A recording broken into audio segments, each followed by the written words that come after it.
So, hello Mars, eto na nga. 'Di ba, ang alam lang natin karamihan na parang credit card na nasa application lang is si Home Credit.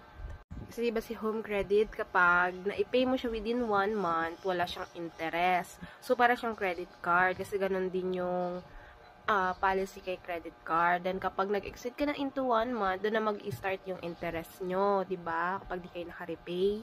So, eto na nga, may bagong application tayong na-discover para siyang si Home Credit.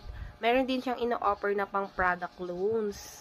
Ayan, get up to 50,000 loan credit limit. At kiniklaim niya, Salmon Credit is better, safer, and more convenient than a credit card.